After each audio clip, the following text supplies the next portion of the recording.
come. It's okay, come. More and more Indian migrant workers come to Armenia. I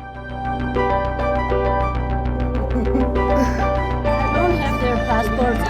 You told me that your worker took the passport. In India, who took the money? We've talked to some who claim they were exploited and subjected to violence.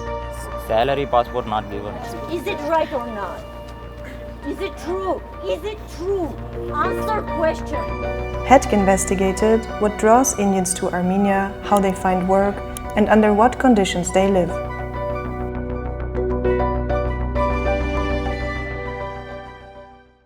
Yerevan's Malatya market is one of the centers of Indian life in Armenia.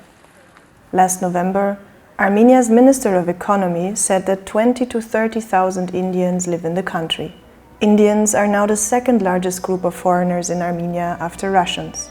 Since Soviet times, Indian students have been coming to Armenia to get higher education. Currently, 2,600 Indian students are studying here.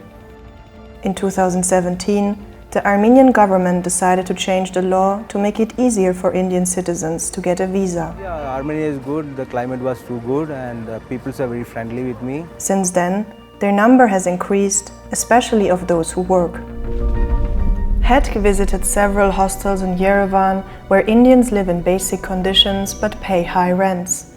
In this Erebuni hostel, the monthly rent for a single bed is 35,000 drams. The hostel owner earns 280,000 drams monthly for each room. Many staying at the hostel struggle to afford the rent since they don't have work.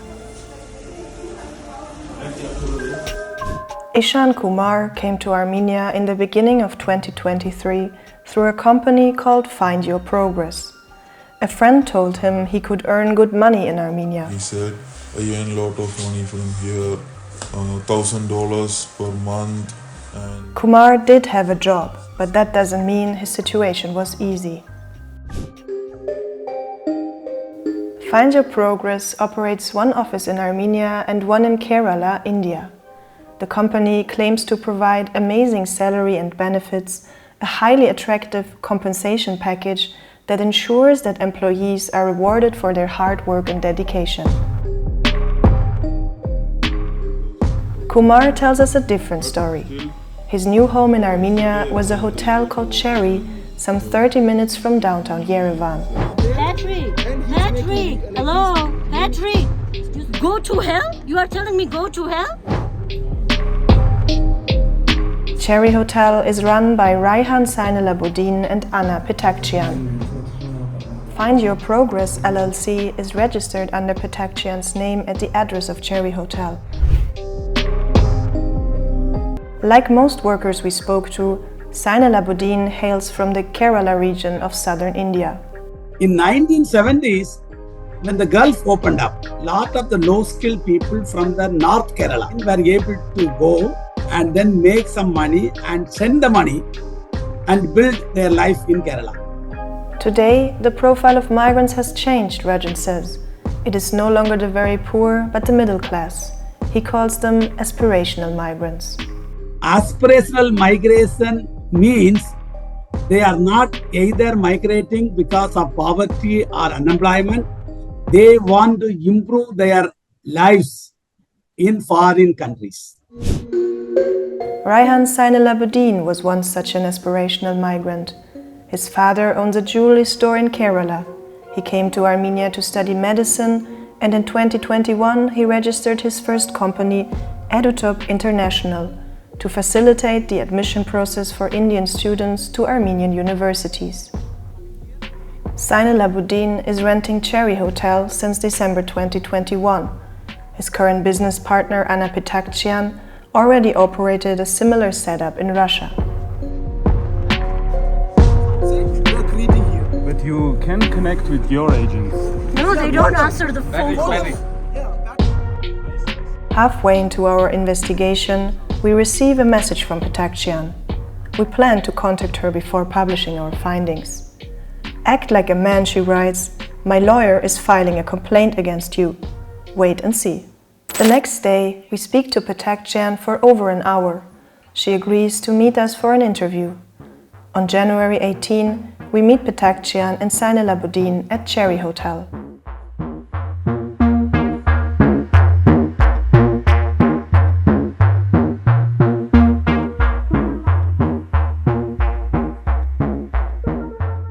They tell us they charge all workers $1,500. Oh, so you received 1,500. Okay. For giving them job. Yes. That's like, and we give a job, we have this insurance thing with the company. The first month that they arrive, stay and food. We are providing the job, right? But We are providing the job, right? So nothing comes free. It's not good. Nothing comes free, right? So like how much is it to provide a job? See 300 or 400 or 500 depends on me. But that's a lot of money when you consider that the salary a worker gets is only like... That's what they pay in India, like to come here. What do you think? I'm sorry, how is it a lot? It's like they pay Yeah. once and they get salary through like a few times. Yeah. Get salary around $400, $500. Only 1 month salary given.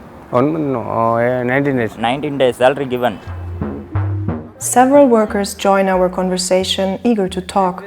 They claim they didn't receive their full salary. I said on Monday we'll give you salary, but since Monday, even I how many times canceled the interview because of my family issues, right? We were supposed to do interview yesterday and the day before yesterday. I didn't even come Cherry, so that's normal. I can have my personal issues not to come Cherry and not be able to give you salary, right? Right. Here we have like even 100 people. Why these only two has a problem? See, they are also like working in our company. You can ask him like he's getting the salary or not. Everybody getting the salary. If they work, they Petakcian claims they are working with some of the biggest companies in Armenia, hotels, restaurants, gas stations. Then there's Yandex, where Kumar was working. He tells us that the job conditions differed from his expectations. Text messages indicate he was paid less than he was told. He had to pay 100,000 drams monthly for food and a bed in a room shared with 10 people. He paid another 150,000 for a scooter rental. Allegedly, he wasn't informed about these costs before he left for Armenia. We want to know what Yandex has to say about the working conditions of Indian people like Kumar. We ask whether they check the workers' legal status. And this is what their press service replied. Delivery services are provided by service partners who are obliged to comply with all requirements of the legislation of the Republic of Armenia when providing services. The couriers are not employees of Yandex. The company has no commercial or working relationship with them.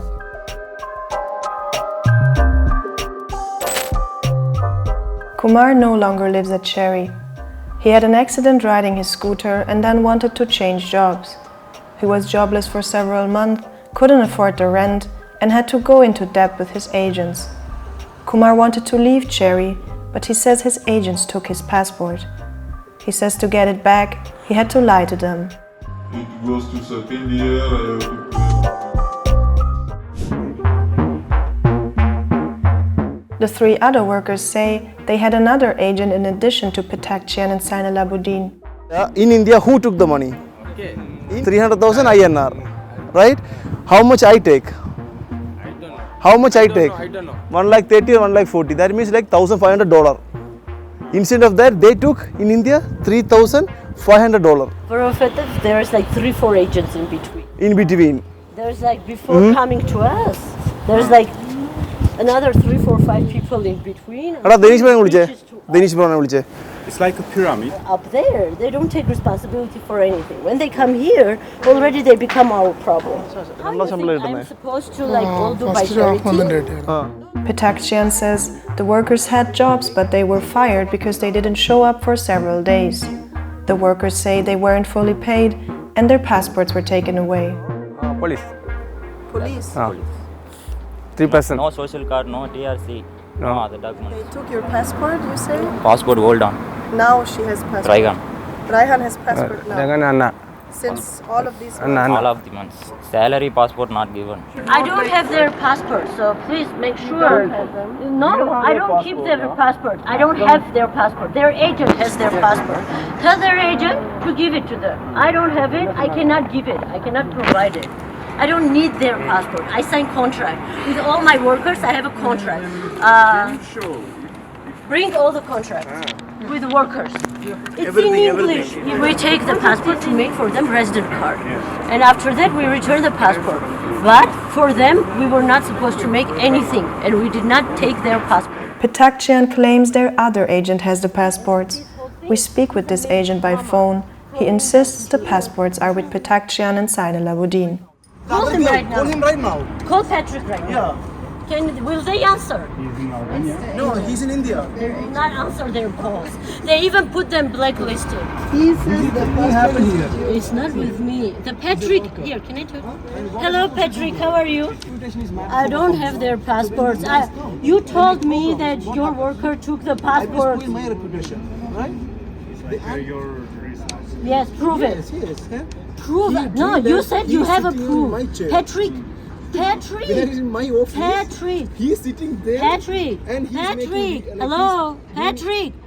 Go to hell? You are telling me go to hell? We can't say who's telling the truth.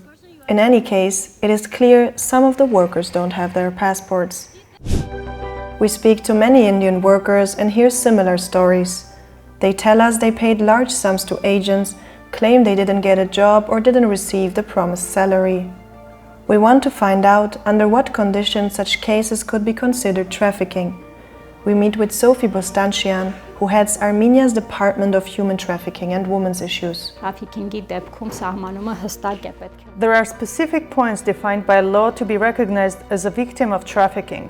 For example, there should be an action, collect, transfer, store, whether deception, fraud or use of force, and the main purpose should be exploitation. Bostanchian tells us 14 cases of labor migrants who are Indian citizens were submitted as possible victims in 2023. To enter Armenia, Indian citizens must obtain an e-visa.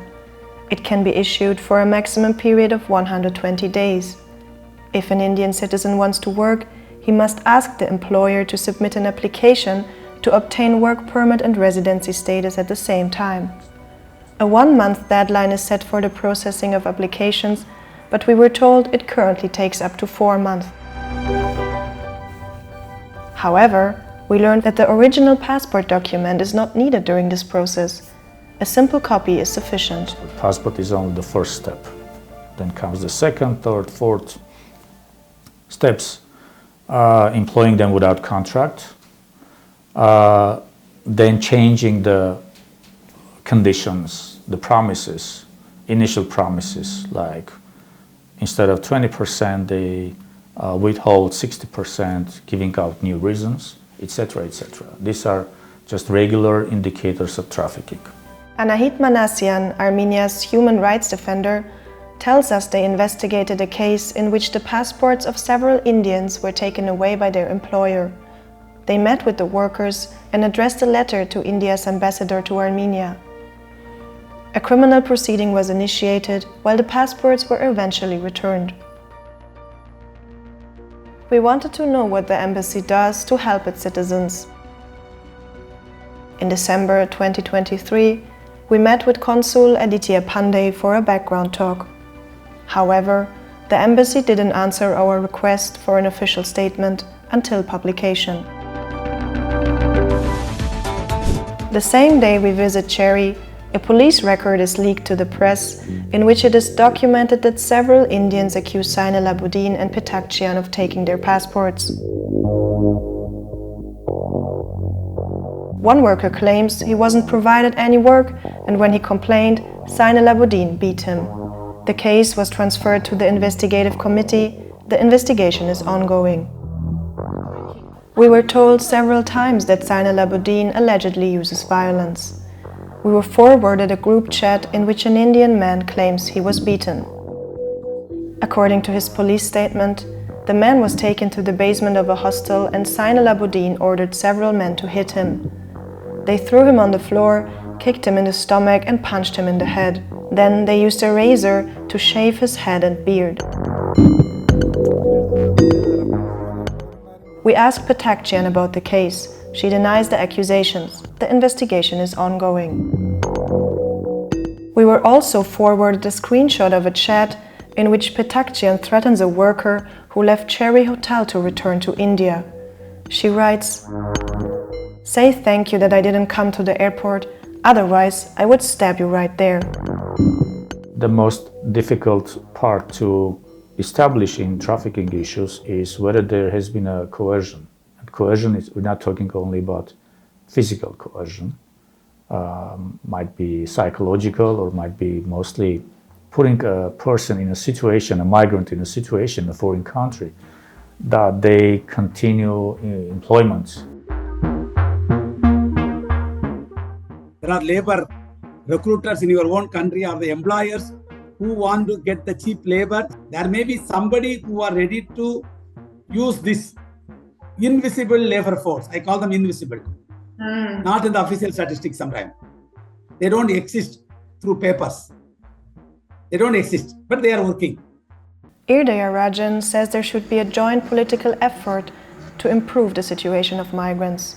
If you are thinking about migrants' welfare, we have to look at migration policies in India and in Armenia. You have to protect them even they are not there. They are all holding Indian passport. He tells me go to hell. I'm keeping his workers here for free, feeding him for free, and he tells me go to hell? A few minutes after leaving Cherry Hotel, we receive a message from Hetq. Ինչ ասում? Այս տղաներին դուրս եմ անում, նենց որ կարող եք իրանց կանչել ու մի քիչ դրամա սարքել։ She writes, "Right now I'm kicking out those boys. So if you want you can call them and make a little drama."